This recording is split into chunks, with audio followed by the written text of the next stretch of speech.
Okay, good evening, folks. I think we're now live on Facebook. Sorry about the slight technical difficulties there. I don't know what was happening, but I'm trusting that we're now live and everything's good. It says live on Facebook in the corner of my screen, so fingers crossed they are. And I'm absolutely delighted that we've got Gilad Tiefenbrun with us this evening to talk to us about all things Linn. Gilad's first formal introduction, for those of you who don't know him, to Linn was during the school holidays when he was 13. And he spent his subsequent holidays working at the factory before studying for a degree in electronics and electrical engineering at Edinburgh University. After graduation, Linn worked for various companies, including stints at Drake Electronics, Avid Effects, and Symbian, where he was the forefront of converting the latest innovations into workable solutions for the likes of Nokia, Sony Ericsson, and Motorola. Gilad joined Linn in 2003, determined to bring into the business what he'd learned with these companies. The introduction of the Climax DS in 2007 is regarded by Gilad as one of his greatest achievements to date, cementing Linn's early leadership in the digital music streaming and making a shift of seismic proportions to the industry as a whole. Where the LP12 retrieved more music from the groove of a record than ever before, the Climax DS, Gilad's digital LP12, does the same for digital music, getting more music from a digital source than any other product. Gilad, welcome to our little group. Thanks, Clive. Thanks for the introduction, and thanks for inviting me to speak to the Linn fans. We're absolutely delighted that you could come along and make the time to talk to us. And as again, sorry about the technical problems, but hopefully we're good to go now. Well, I mean, Linn, we never have technical problems. Absolutely, absolutely. Never had a software update that didn't work perfectly. Exactly. And before we get into sort of the company and the products and that sort of thing, can you just tell us a bit about yourself, Gilad? Because that bio that I had said you spent a bit of time with a couple of other companies. I mean, if you hadn't gone into the family business, for example, what might you have done? Well, I've always been into tech, and I've always been sort of intrigued about how things work. And so I was naturally drawn towards product development as soon as I left uni. And that's what I just kind of naturally assumed I would want to do. And then I kind of stumbled into a software job because I wanted to work for Scion. After my first couple of jobs in London, I was sort of looking for my next big move. And Scion, I had a Scion organizer. I loved the product. Oh, yes, I remember them. Yeah, great product. I mean, it would look a bit ridiculous now, but it was sort of replacing the file. Cutting edge at the time, wasn't it? They really were, and they were the first sort of really useful touchscreen products. So I got the job there, but I didn't quite understand. I was actually being recruited into Scion Software, which became Symbian, which was then developing the operating system for the first generation of smartphones. Yep. So I was more of a software engineer and becoming more of like organizing complex software, and that was fine because software is a lot easier than hardware, as far as I'm concerned. Analog electronics is about the hardest thing out there. It's like a combination of science and art. Whereas with software, it's all engineering. So I was actually quite happy to be doing software, but then I was kind of one step removed from the product because our software at Symbian, we didn't actually make phones. So Nokia made the phone, or Sony Ericsson made the phone, or Motorola made the phone. And ultimately, I craved to get back into the sort of pure product environment. And the reason for that is the feedback loop. If you're actually making and selling the product to the end customer, then you get that feedback, you get that satisfaction of hearing and understanding how people actually use your product, which you don't necessarily in the same way in a software environment. So there's always been something really magical to me about creating a product out of nothing and then making it, selling it to somebody, and then them using it and it changing their life in some way. So that's really what's motivated me through my career. Okay, I know exactly what you mean about feedback because I'm a photographer and I've created an online course, but I really don't know whether anybody gets anything about it. So now I'm looking at going into coaching where I can get direct feedback from people about, whether they developing in whatever area it is. So, you know, I understand exactly what you're saying about feedback there. Yeah, And it's very important for development of whatever it is you're doing, I think. it absolutely is. Totally agree. So your job as MD of Linn, tell us a bit about what are the best bits and perhaps the worst bits of your job. Well, the things I really look forward to are like when we're nearing the end of a new product development or a piece of new technology development, we actually get to listen to it. So for the, you know, the first listening, that's always exciting. And hearing that, you know, contrary to what people think, we've still got a long way to go when it comes to audio reproduction. So that's always, you know, it's that moment of revelation, which I'm sure you're all familiar with, which is, could it possibly be any better than it is already? And the answer is always yes. So that's frustratingly. Yes, for your wallet, you mean? Yeah. So Absolutely. That's a great part of my job. And then the other great part, I would say, is going out and traveling around the world and meeting you lot, you know, meeting people in where they live. You know, I've never been much of a sightseer. I don't like just traveling for the sake of it. But if I'm actually traveling and I'm meeting Linn owners and we're having chat about music, we're talking about products, we're talking about the future. I get amazing hospitality from Linn owners wherever I go. And so I feel like I'm not just, you know, looking at a place from the outside. I feel like I get a sort of inside view of wherever I go because of my connection with Linn retailers and Linn owners. It's a wonderful, wonderful part of what I do. Unfortunately, it's something that I'm not doing very much of at the moment, but I'm hoping it's going to come back in 21. Yeah. And what about the flip side? I mean, every job has its things that are a bit of a grind sometimes. Yeah. What don't I like? I suppose there's always issues to do with, you know, fires that need to get put out of one form or another.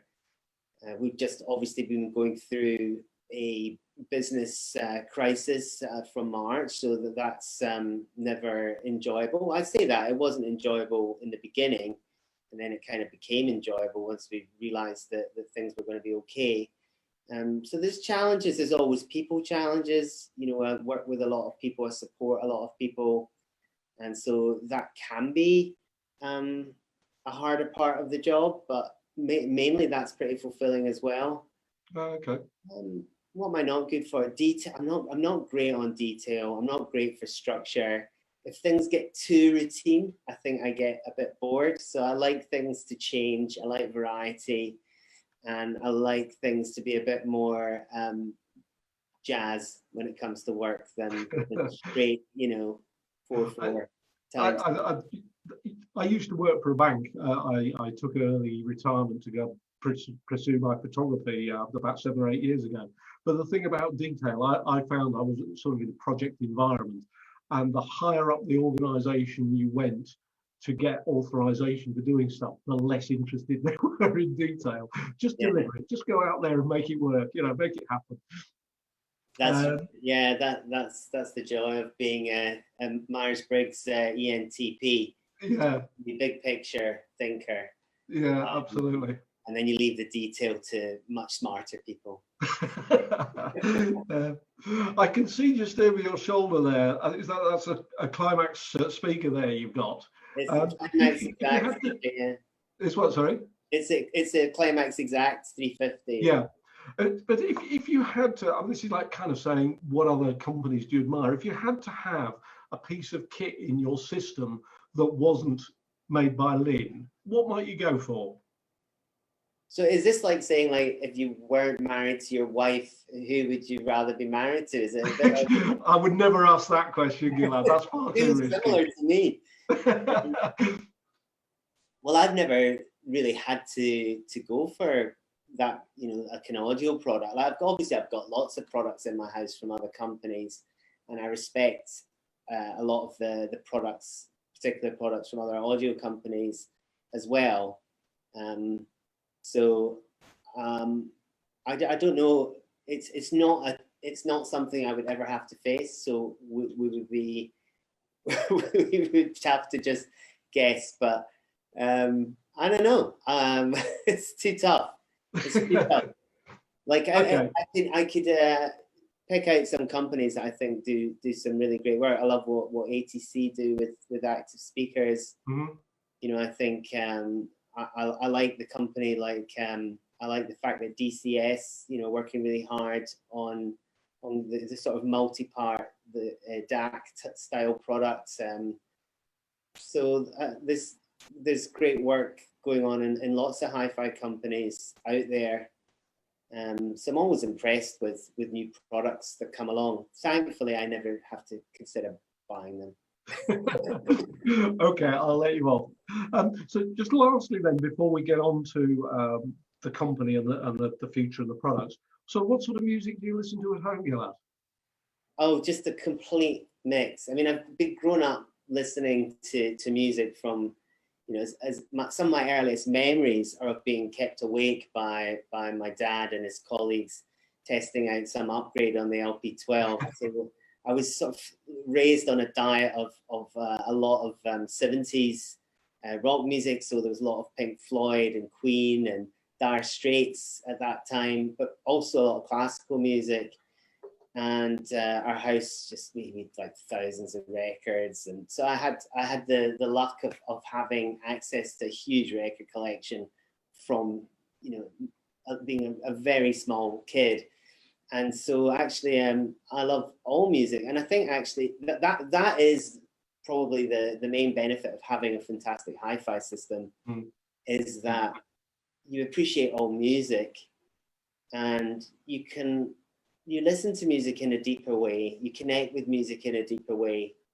And it's similar if you're playing in a band and you have to learn a guitar part. I play guitar and bass guitar, and you have to learn a part for the band. You can take a song, you know, put it that you don't know, that you've never heard before. And that idea of actively engaging with a piece of music, whether it's to learn how to play it, or if you're just really listening to it, it's the same thing. That the act of doing that makes you really appreciate that piece of music, even if it wasn't something that you would have chosen to listen to yourself. And I'm sure that we've all lost track of the number of times you've had a friend come round to your house, and maybe for dinner, and you've got the music playing on your system in the background, and they'll say something like, oh, I never knew that I liked jazz music, you know, or I never knew that I liked some artist. So they say that as if it's nothing. They don't realize it's connected to the quality that they're listening to it in. And we've all seen that. And to try and explain to somebody, yeah, you've been saying you hate jazz or you hate classical all these years because you've never heard it, never truly heard it. In actual fact, you know, you put anything on and they're going to walk away going, oh, can I have that? Can I have the playlist of what we listened to tonight? And you just think, sorry, when you get home, you're going to be really disappointed. You're going to be so disappointed. Yeah. Yet some people haven't made that link between the quality that they hear it in and the connection that they're getting from it. So that's like our community's best kept secret, isn't it? Yeah, absolutely. And then, you know, you get some companies that put out recordings that are made and mastered specifically to maximize the sound quality of those recordings. And I came across one on YouTube where this guy, he'd recorded some pieces in buildings that were really good sonically and used just 2 microphones. And he'd put these down, and just they were available to download as WAV files in, I can't remember, 2496 or something like that. And I downloaded these. There was a free sampler, and not one of the pieces of music would be one that I would have listened to, and yet they all sounded absolutely amazing. Yeah. You know, and I think that was a quality of the system and the quality of the recording all coming together. And as you say, it just enables you to listen to things that you wouldn't otherwise listen to. Yeah, well, I've got an extreme example of that. I was in Nagoya, a city near Tokyo in Japan, and in the Linn retailer there, and they had the top kind of climate system on them in a dedicated room. and a monk came in, and he had a recording that he'd made of water running off the roof of the monastery and landing in a special cup that he had devised for the purpose of the water dripping into it. And we just sat for about half an hour just listening to water dripping off a roof. Sounded absolutely brilliant. Yeah. Okay, fantastic. Let's move on. And you alluded to it a moment ago about the situation we're in at the moment. And I think a question that's come from quite a few of our group members is sort of how has the pandemic impacted Linn, including the supply chain and manufacturing and all that sort of thing? And are you back up to full production capacity now? So the first thing is, this is not the first big crisis that I've been involved with at the company, and it's probably the fifth or sixth that the company's gone through. But so it's my second. The last one was the global financial crisis in 2008. Okay. What I would tell you is this one, from a business point of view, is not nearly as bad, in the sense that in the global financial crisis, in the years preceding that, Linn had taken on a lot of debt, like a lot of companies at that time. And then the banks, their moods changed overnight, basically. And suddenly they wanted all the debt that they kind of been stuffing down companies' throats. They wanted that all paid back overnight. Yeah. And that was an extremely unpleasant experience. And that's one where the guys from the bank with the baseball bats, they show up and they make you, they belittle you. They talk to you like you're a child, like you're a naughty child, you failed. They're going to take your business away from you. It was really deeply unpleasant. The difference with this pandemic and the crisis from this is that you kind of feel like everyone's in the same boat. You feel like you have to respond in the best way possible, but people are going to be understanding of the situation in a way that they weren't in the financial crisis. Sure. So as I alluded to earlier, the initial phase, the latter half of March and into April, that was really like the intense period of kind of the world coming to a standstill and not knowing what was going to happen, and being forced to furlough almost all the staff because our supply chain completely shut down. And so and from then on, and literally from, second week in April, all our plans were about how to restart activity. And it's like trying to get a giant wheel moving from a standstill. That was actually quite interesting. And given that we had the furlough support, the job retention scheme, or Kurzarbeit in Germany, we had that same kind of support from the UK government. We weren't ever in any actual danger, and it was actually more like in our hands about it was all about how quickly can we ramp things back up again. And that came down to what suppliers were going to open up. I spent a lot of time talking to suppliers. It also depended on what retailers were going to open up. And it wasn't just about UK and Germany. It was really looking at countries that were a little bit ahead. So China was a bit ahead. Korea, Japan were all a bit ahead. So it was a lot of sort of looking at this as this lockdown wave moved around the world, and then trying to figure out how we could restart the company. And spent the next 4 months doing that until probably, I would say, July was probably the first, what you would call, regular month, albeit not everyone's is back at work full time yet.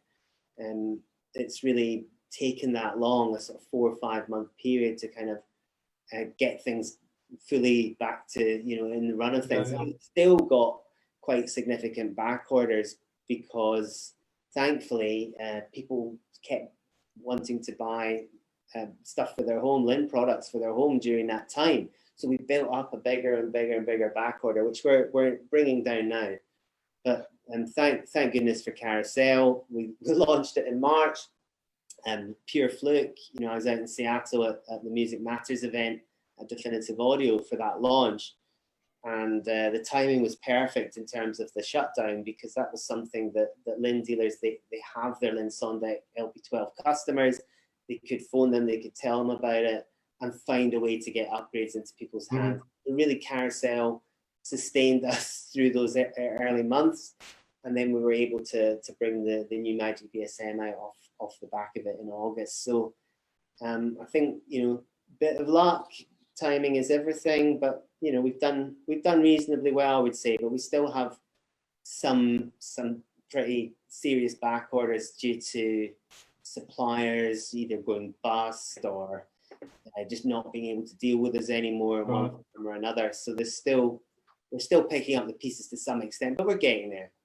Yeah, that's really good to hear. And it doesn't really surprise me to hear that, you know, you were getting actually orders for stuff because we couldn't go out. We've all spent more time listening to our systems, and you just think, what about the next upgrade, you know, and this sort of thing. So, you know, that doesn't surprise me but it, you know, it's good to hear that things are, you know, getting back to normal from your point of view, and you know, the back orders are starting to get fulfilled. Yeah, and my contact I've had with other hi-fi companies have all been similar. I've had quite a few that I've spoken to now, and everyone has said that they've done remarkably well. Like maybe not, you know, 100% of what they would have done before, but you know, 80%, 90%, sometimes 100%. So I think the whole of the audio industry, we should count our blessings, because as we know, there's just so many other industries that are Absolutely in real trouble because they just got no business anymore. So well, you know, if you've been in the food industry or something, you had about 3 months where the doors were shut, didn't you? So, you know, leisure, hospitality, absolutely. retail, so many areas that have travel, all been in serious trouble. So yeah, we're definitely one of the lucky ones in the audio. That's good news for us, and good news for you, and good news for all our members. So, moving on, how do you see from your position sort of the future of home music consumption developing over, say, the next 5 years, and things like new players like Amazon HD and new technologies like Bluetooth 5 and AirPlay integrating with hi-fi systems or not, as opposed to sort of listening on the go? So I think that there's an evolution going to come. We were expecting Amazon HD to have more traction at this point, but the pandemic's interrupted the uptake. And Amazon, they haven't prioritized hi-fi streamers, so that's going to be delayed even further. The other one was Spotify was due to launch its high-def streaming in the spring, and that has just disappeared now. So that'll be back. Interesting you say that, because I caught your interview with David Solomon, and he was saying, you know, why would anybody stream in anything less than 1644, you know, when you can do it with these days? And that they sort of have a question mark against Spotify and what they're doing. So it's interesting to hear that they were thinking of it, but yeah. Yeah, well, it was an open secret that they were ready to launch their HD offering, and I guess they've just put it on ice while they deal with the pandemic like everybody else. So that'll show up at some point. I think, you know, higher definition streaming is inevitable, and we'll just get more of that in all different forms. I think that integration, I think you're touching on that when you talk about Bluetooth and AirPlay. What we're really talking about is simpler integration across devices. You know, there are times when you just want the media that you're interacting with just to transfer onto your hi-fi system. So that is becoming easier. You know, in our case, the Select DSM now has Bluetooth. The Series 3 obviously is Bluetooth. And then every new product we make from now on will support Bluetooth. So eventually we'll have AirPlay 2 as well. We've got the hardware for it in our new products. So I see those things becoming more and more important. I also think that, you know, live music's missing a trick. Like obviously, like attending concerts is not going to be a thing for a while yet. And I know of certain hi-fi retailers now starting to sort of put on more like concerts on great systems and creating events around that. And I just wonder, you know, with live television events, you know, there's live television events for talent shows, for sports games. live broadcast of concerts, it's not as big as it should be. And I think they could probably make more of a global event out of a concert, or at least even if it was regional, like European, and get a lot more traction around communities who follow an artist. You know, imagine we're all into, say, Mike Kiwanuka, and we know that there's going to be a live Kiwanuka concert, and it's marketed in a way that makes it a community event. Then we might talk about it beforehand and say, are you going to watch the Kiwanuka gig tonight? And we could be in our own homes and we could both be watching it, and we could be interacting on social media.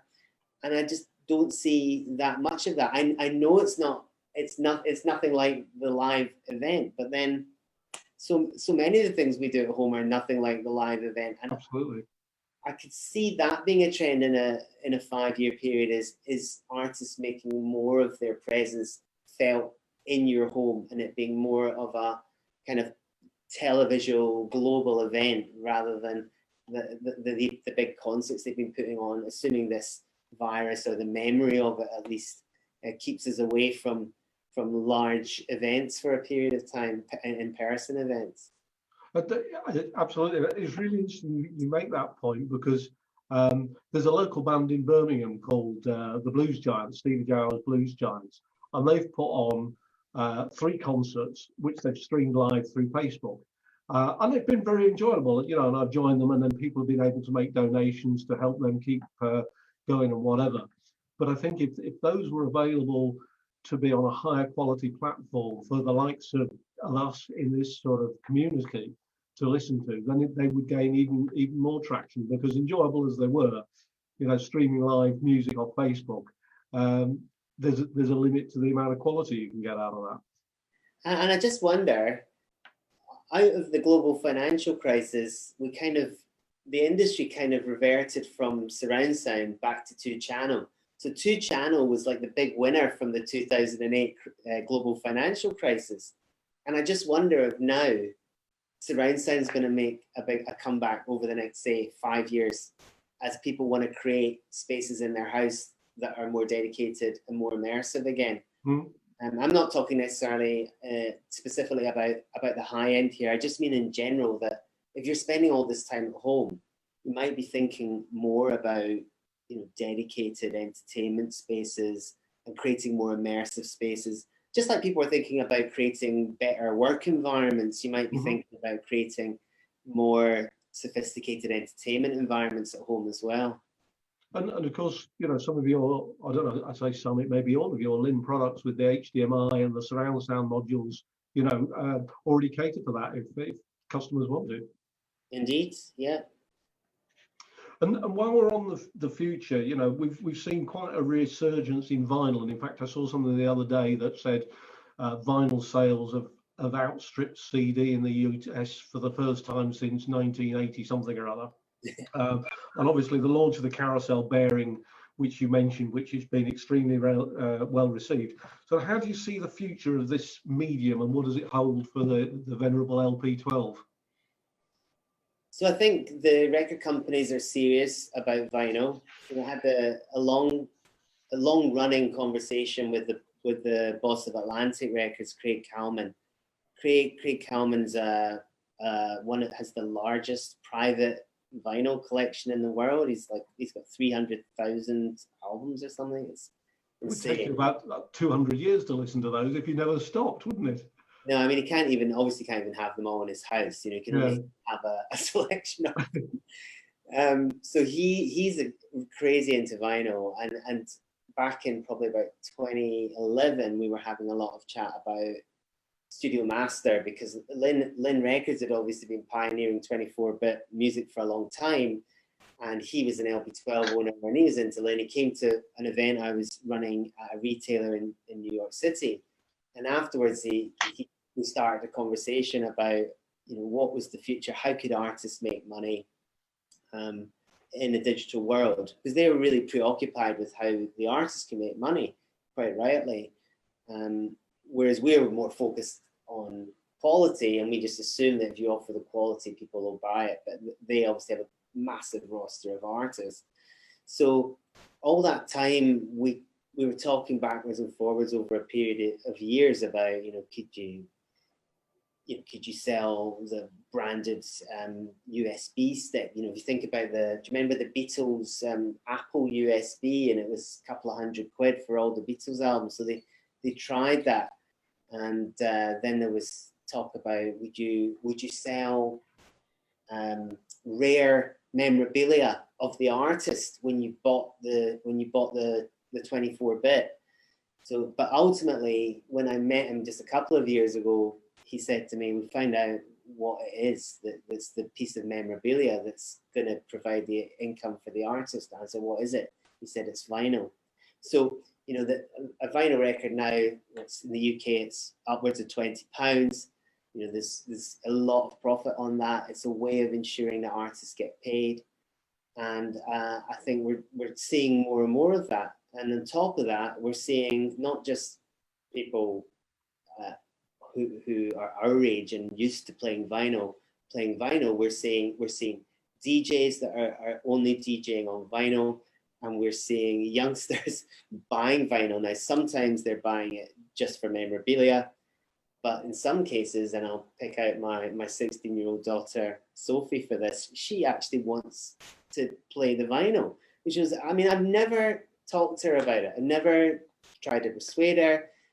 I had to teach her last week how to operate an LP12, for the first time, because she'd bought the latest Strokes album on vinyl. I said, why did you buy it on vinyl? You could stream it straight off, Tidal or Qobuz, no problem.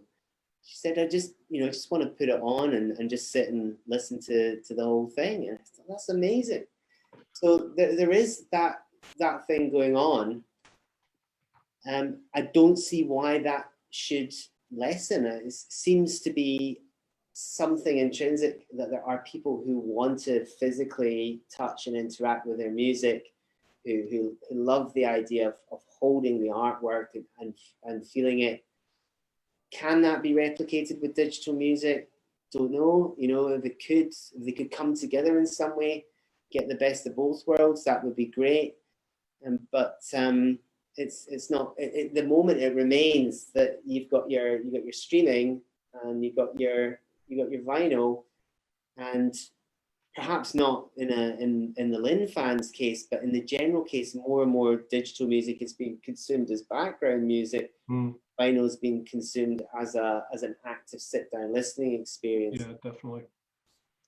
And that, whereas in our world, I would say like we just do both and love doing both. And it's interesting you say that, because one of my friends, he still plays CD because he likes having the physical media. He likes reading the sleeve notes. And he talked, we had a music evening here pre-lockdown, this probably goes back 12 months, and we talked about it. And he said, it's like an addiction. Addiction has a product and a ritual. And whether it's CDs or the vinyl, there's the ritual of taking the record out and making sure you don't get your fingers on it, and cleaning it with your brush and putting it down, and then you sit and listen to it for 20 minutes, and then you get up, and that whole ritual becomes part of the sort of addiction for it. And he likes that with CDs. And we talked, he said, I buy that, maybe I could get a better sound with a streamer if I rip my CDs, but I like that ritual. And I've played a couple of times with Room, where you can get sort of sleeve notes and information about the artists and that sort of thing, but I've never really bought into that. And I think there is a place for trying to produce that sort of experience with digital music. And whether Room's it or whether there's some other way of doing it, I don't know. But that would be an interesting route to look out for in the future, I think. Yeah, and I think from what people tell me, when we're listening to music, like really listening to music, we probably don't want any screens, really. I mean, ideally, you just want the music to be the focus. And we spend so much of our lives like now looking at a screen, like listening to music is an escape from all of that, for me anyway. Absolutely. Let's just talk a bit about some of your new products. You've launched the Select DSM, what, about 2 years ago now, is it? With all its various modules or whatever to be, if people wanted a one-box solution, the latest Magic DSM, and then there's the Series 5, which, whilst undoubtedly audiophile products might be regarded as more lifestyle products. Is Linn targeting a different demographic with these sort of products? So with Series 5 and Series 3, yes, absolutely trying to bring more of a lifestyle product and broaden the brand appeal and allow us to engage women more in the purchase process. And I felt, you know, with Series 5 and its customizable covers, it allows us to get into more of that interior design world and allow, well, I'd say women, it doesn't have to be just women, but like just anyone who's like allowing interior design to play a bigger part in the purchase process of a hi-fi system. And then with Series 3, we really felt we needed to have a wireless speaker as an option, because as much as we know you're going to get a better experience with a stereo system and with a wired stereo system, you know, we'd always recommend, even with Series 3, that you cable it if you can. We're aware that some people just don't want to do that. So yeah, I think we have to adapt. We have to welcome new people into the fold. We have this idea of, like, we call it Linn Whole Home, and the whole home is like the room you're in and I'm in, which is the listening room. But you have to recognize there's other places in the home. There's a TV room, there's the kids' rooms, there's the bedroom. And especially during this period, there is a lot more, everyone's kind of consuming media, more media, and in more rooms of the home. So I think we can't just view it as a single, like Linn being a sort of single room, a listening room product. You also have to think about who else is in the home. You have to think about who else is, you know, who the other people using the different zones are, and the different uses of each part of the house as well. And so we want to be able to offer a home full of Linn, and that's why we've got this kind of lifestyle side to what we do. It's still a small part of what we do relatively, but you know, we keep investing in it. Series 3 just came out at the end of last year, and we'll keep adding to it. And yeah, I should say, even with our 350s, you know,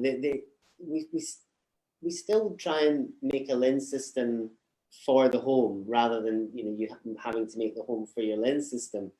So we've always had that lifestyle angle.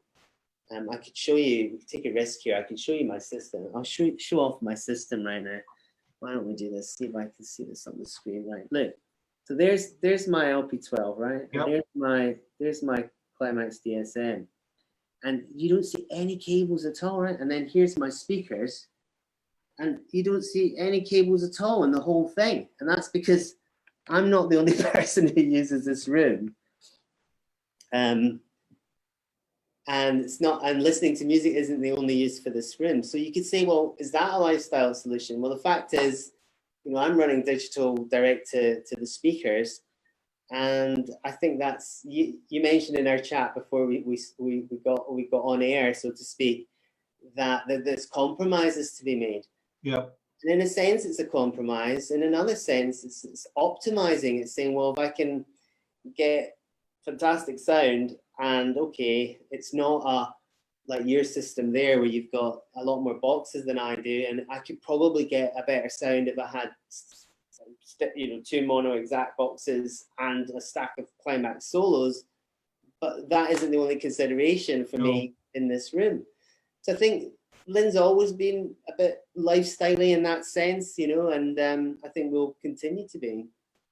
Yeah, I mean, that's a really good point. And I mean, I'm in my listening room. I'm fortunate that I'm the only one living here, so it can be to my how I want. But I do remember. You make us all jealous, Clive. Well, I do remember when that wasn't the case, and I had a set of cables running down, and I was told that no, you must chase those into the floor. I can't bear to see those cables running down the side of the wall. So, you know, I buy that, and you kind of answered my question, which I had about, you know, how they fit with the higher end range, and you know, clearly you've demonstrated that for us. Mm-hmm. We've had quite a lot of questions from our members about Linn phasing out passive speakers. Can you tell us a bit more about this, Gilad? Yeah, I mean, it's not there's not been a decision to phase out passive speakers. It comes down to focus, and I think any business has got choices to be made and priorities at any point in time. So no, we haven't released a new passive speaker for quite a while. We also haven't released a new amp, and we're certainly not getting out of amps anytime soon. I think for us, the question with passive speakers is it's a very crowded part of the hi-fi industry. It's easily the most crowded part, and that is because fundamentally a passive speaker is a cabinet and some drive units and a fairly straightforward, or could be a fairly straightforward passive crossover.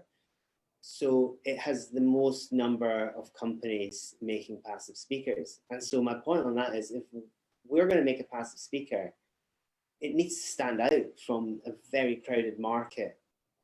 So we will make passive speakers. We haven't pulled out of passive speakers, but I think we'll need to raise our game, because the industry is always changing and there's always new entrants and there's always more competition. And it isn't just as straightforward. For us, it probably looks like, well, look, if Linn had passive speakers, you would just sell more. It doesn't quite work like that. The relationship with the retailers is really key, and what you sell through them and how they view you is key. And we simply can't we can't release a passive speaker for it just to blend into the crowd of passive loudspeakers. It'd have to be a success. Mm-hmm. So when you look at what really works for Linn at the moment, it's our streamers, it's our turntables, and it's our active exact speakers, yeah?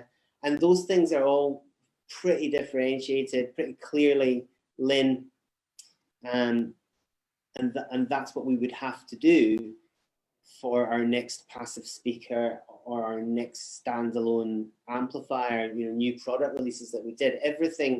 I believe that everything that any company does that's going to be successful, it can't just be the same as other products out there and then you hope that it's magically going to sell.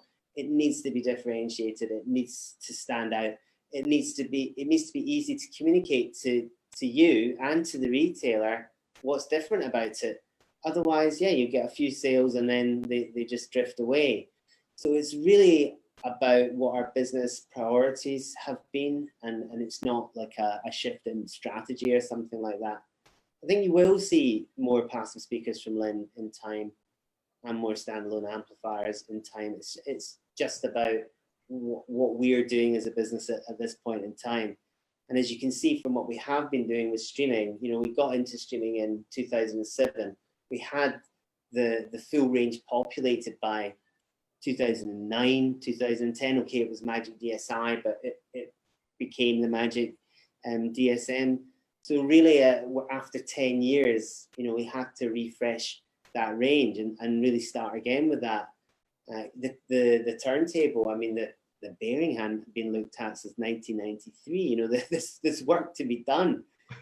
So there's always something begging to be done, and I appreciate that passive speakers is bubbling up as something that Linn has not attended to in a while. Okay, and yeah, I kind of understand what you're saying, because I follow some of the marketing gurus, and they all say that people think that by narrowing down your focus and narrowing down the range and excluding, perhaps not excluding, but focusing on who really your customer is, you'll be more successful. And the more diverse you are, then it's more difficult to keep more balls in the air, and you run the risk of not excelling at anything. You become the jack of all trades rather than the master of one, and those sort of things. Yeah, so I well, think exactly. in some ways Linn is to be applauded for that, even if it does mean that there are bits in the market that you say, actually, that's not where we're going, because that's not what we're about as a company. Well, our heritage is source and active speakers. I mean, that from 73 we had the the Linn Sondek LP12, and in '74 we had the isobaric. So Yeah. that's kind of our DNA, and so yeah, that's what we're renowned for. That's what we can be best at. And as I said before, it's our sources are clearly very different. Our whole approach to modular upgradability with Select DSM, there's no other product like that. There's no other product like the LP12 and the number of upgrades that go on there. And then what we're doing in digital crossovers with Exact, there's nothing really like that on the market either. So they're all, whether you like them or not, they are very distinctly Linn, and they're things that we can stand behind as technologies and products that really make a difference. I'd say that Exact has got a way to go. If I was to say like where we could do better and where I've been a bit disappointed is Exact has not done nearly as well as I hoped it would, and not yet anyway, if I'm being positive about it. It's to have an active crossover that is kind of perfect in the sense of utterly tailorable phase alignment, and just that ability to line up all the frequencies and deliver it to the ear using modern digital signal processing. You think, well, that's going to be a home run. It's like analog active, but better. You don't need active cards. You just need a box that you can program. You can tailor it to any speaker. But the uptake has not been anything like what I thought. The people who have Exact boxes and Exact speakers will rave about them. But I thought that Exact would get people who own passive speakers and passive systems. I thought that would be the thing that would bring more people into active. We certainly have more manufacturers than we've ever had doing Exact, because it's not just a Linn thing. So we have a variety of different speaker companies out there, but it hasn't had the uptake that we thought. When Kev started to do Exact speakers, we thought, this is it. Well, we can create an industry standard here. But yeah, still not happened. But we're committed to the technology, to the Exact technology at Linn, and we still will engage with any loudspeaker manufacturer that's interested. And we've got tools that make it so easy to recreate an improved passive crossover within the Exact ecosystem. So fingers crossed we'll get more uptake on that in the years ahead. But it's a much slower burn than we hoped it would be. Yeah, and I can certainly attest to that, because I've got an Exact box in my system. I've got a pair of vintage speakers there, and there's a guy out there who was trained by some of your engineers on creating the Exact filters, and he came to my home and created some Exact filters for them. And I already had active in the conventional way, and putting the Exact box in there was just a revelation. And yet, I think there are still people who there are people out there who have LP12s and saying, well, why would you digitize the signal from your LP12?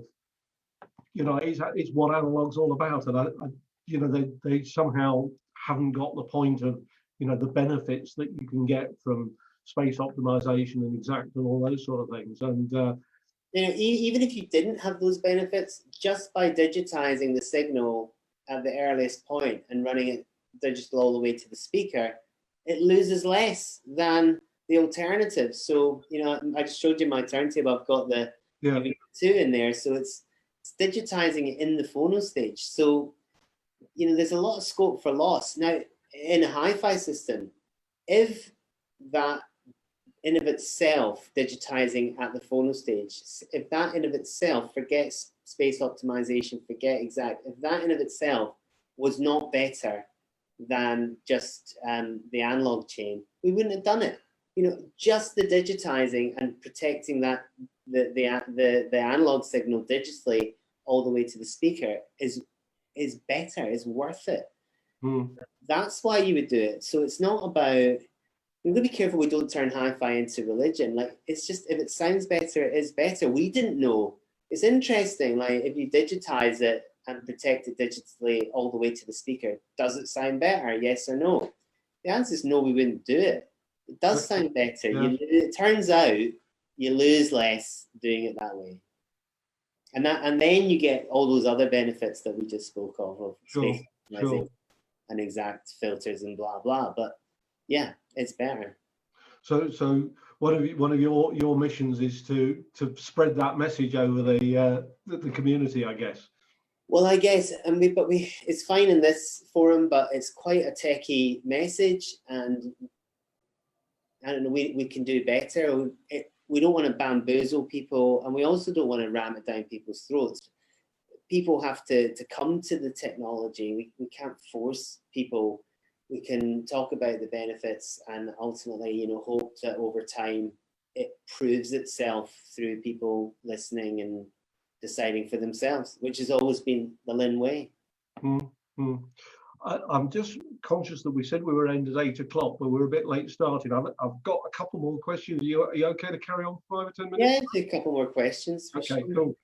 I'm having fun. Fantastic. I mean, moving on from that on the sort of the digital front, we've said Linn is very big on streaming.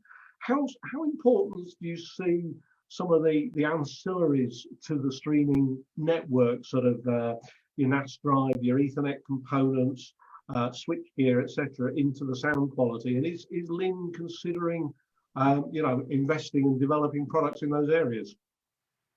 Well, take the second part of that first. Absolutely not. We can't be experts at everything. Okay.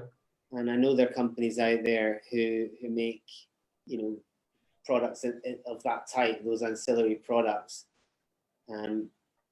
I think we would always recommend that you get the best bang for your buck. So you apply your budget to the things that make the biggest difference.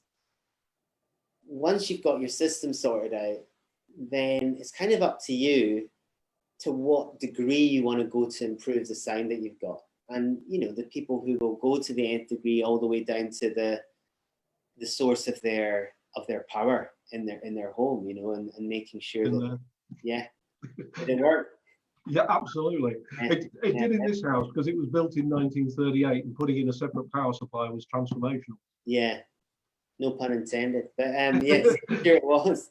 So it's really down to your own personal appetite, to what extent you want to put your budget into those ancillary products. But I would always start with the actual hi-fi products themselves, because that's going to be 99%, and then your furniture and your cables and all that. It's the last mile, and if that's what you want to do, then fair enough. My view on it is it needs to be at least good enough. I mean, you don't want your record jumping all over the place. You don't want your power supply to be completely polluted with noise. UK is actually all right. I mean, there's countries where their power source is an absolute mess, and like Japan or the US. So we're kind of okay. But I appreciate people want to explore that kind of stuff. We're looking at optical Ethernet as potential improvement as a technology. So the thing that I don't like is sometimes I'll go to a dealer, to a hi-fi retailer, and they'll be doing a demonstration of an Ethernet switch on its feet or on its side. And at that point, I think, no, you've gone too far with that. There's a certain place where you should stop, and I think you have to kind of worrying too much about whether things are on their side or the right way up. It goes too far. So, and it can become an addiction in that sense, an obsession. But whatever makes you happy. But I wouldn't get obsessed with those things, and I would certainly put the vast majority of your budget into making sure your equipment is of the right level. Because the other way of looking at it is, if you had the most amazing ancillary kit, but bought all your stuff, from Amazon or Richer Sounds, it's not gonna do it for you. So that in itself should tell you how you should apportion your budget. I mean, there was an old 10% rule of thumb, wasn't there? That you bought your kit and then spent 10% of your budget on your rack, your cables, or whatever. But I think 99%. Okay, fair enough. 10%. I'll go with you on that. That yeah. sounds reasonable. Well, I guess 99% when you're getting to climax level, it still leaves you quite a lot of percent in the 1% leaves you quite a lot of budget, doesn't it? For the lesser systems, not so much. And I think you're right that it's easy to get obsessed with if I put my kit on silver pane pucks or whatever, does it sound better? Well, maybe it doesn't. And I listen to some of these things and I wonder if you really had a blind test where it was done behind a screen, whether you could really tell the difference. And I've done some stuff with, there's a program called ABX This Intro, which will enable you to play two files without knowing which is which. And I do this sometimes, and I can't tell the difference, not to a sufficiently high number to be statistically meaningful. And you just think, oh, just forget it. Pour another scotch, get on and listen to the music. Yeah, put on a record and relax. Yeah, absolutely. So just before we round up, I mean, is there anything that we've not covered? And I know we've had a lot of questions in our group from our members, some of which we've covered and some of them which have been quite specific. So if I may, we'll gather those together and send those through to you. Some of them are purely just feedback about, we'd like to see this, we'd like to see that. Some of them are probably upgrade questions, which I guess are probably best addressed to their dealer.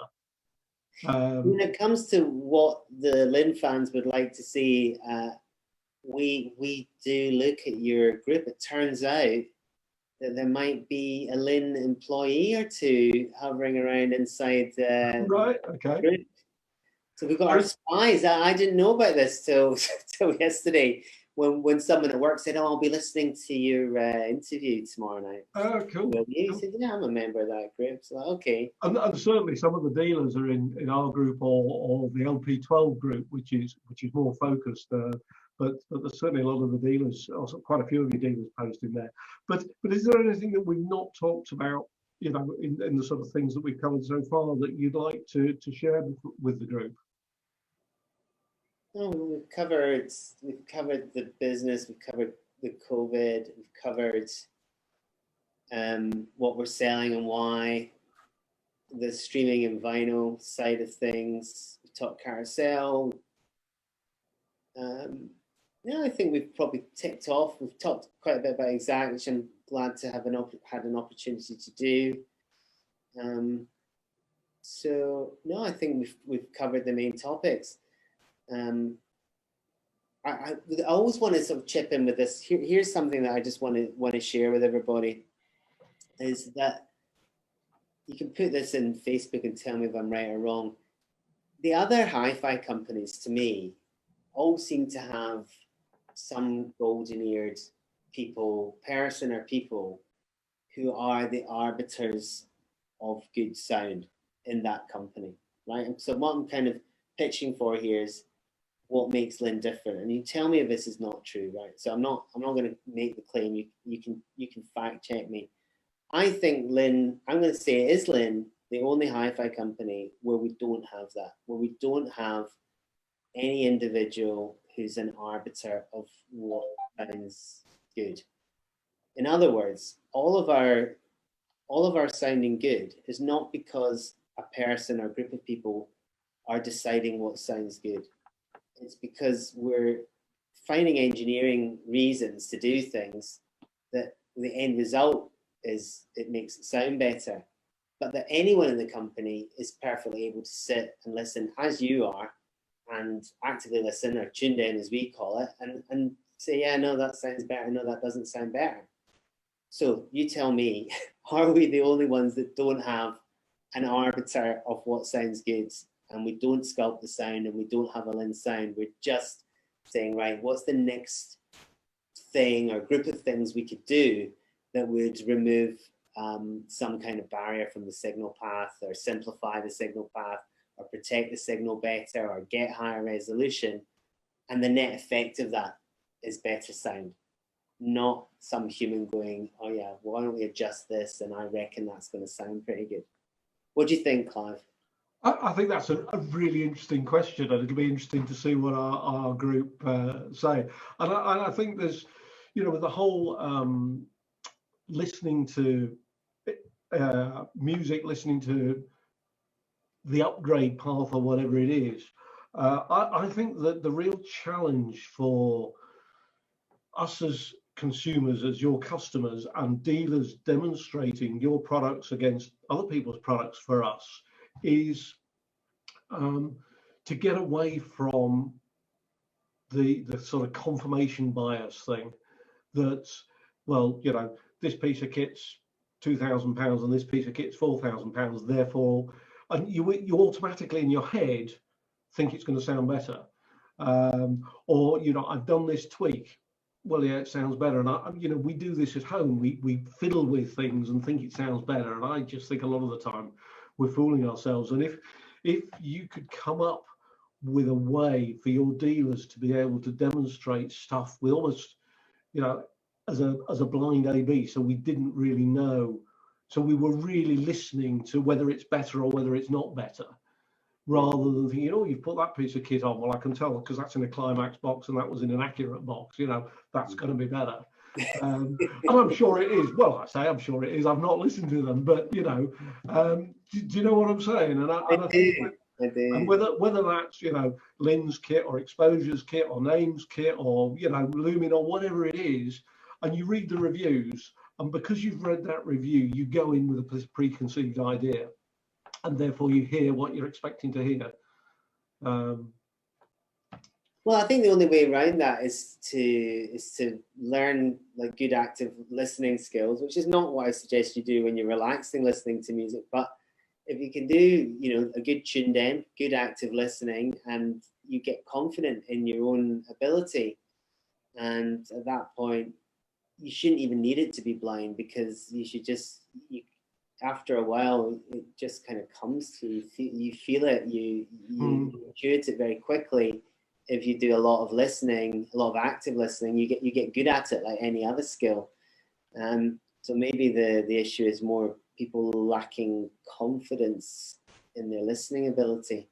Well, and perhaps the training in how to do that. I have a very good friend who is a music lover but not an audiophile, and whenever I do something and I think I'm not sure whether I think I'm hearing a benefit, but I'm not convinced, I wheel this person in and I just play it, and then I play it with the alternative, and usually she'll say, I don't know what you've done, but that one was better. Yeah, that's great, because that person's not under any pressure. No. And so they just feel it and they just give you the answer. That was another way of doing it. I've also heard people that will listen to it from another room. That sounds crazy, but there was the guy, who was it, who did the taking the sleeves out of the room? Oh, Peter Belt. He used to say, you can tell the difference from another room. But yeah, that's probably before your time. But nobody wants to feel pressured, and so that's the one thing I would caution with the blind thing is putting people under test will already make them behave in a different way. So you have to not pressurize people and make them feel like they're being examined. I see Torsten's reappeared. That probably means time's up. Okay.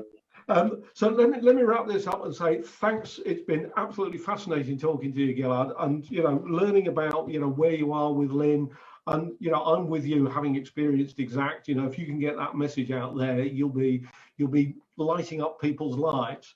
As I say, we will collate the questions from members and perhaps send them through to you to send to the appropriate department to do whatever. And perhaps, as time moves on and you develop things and whatever, perhaps we can do another one of these for the benefit of the members. Yeah, I'd be happy to do these anytime, so if there's other topics, if we want to go more in depth into something in particular, I'd be happy to do that, or maybe even get someone else from Linn, like get, engineers or whatever, other people involved in this. So I think now that we've started this, we've got scope to take it where we want. So thank you very, very much for the opportunity to speak to the group this evening. It's been brilliant fun. It's been really interesting. Glad you enjoyed it. And I think we have to say thanks to Torsten for having the nous to email in the first place. I would never have done that, to think, you know, we can get the MD of one of the top British hi-fi companies to come and talk to our group. So thank you, Torsten, for that. Big ups to you, mate. You know, I think that's about rounds us up. I don't know how we sort of close this thing off, Torsten.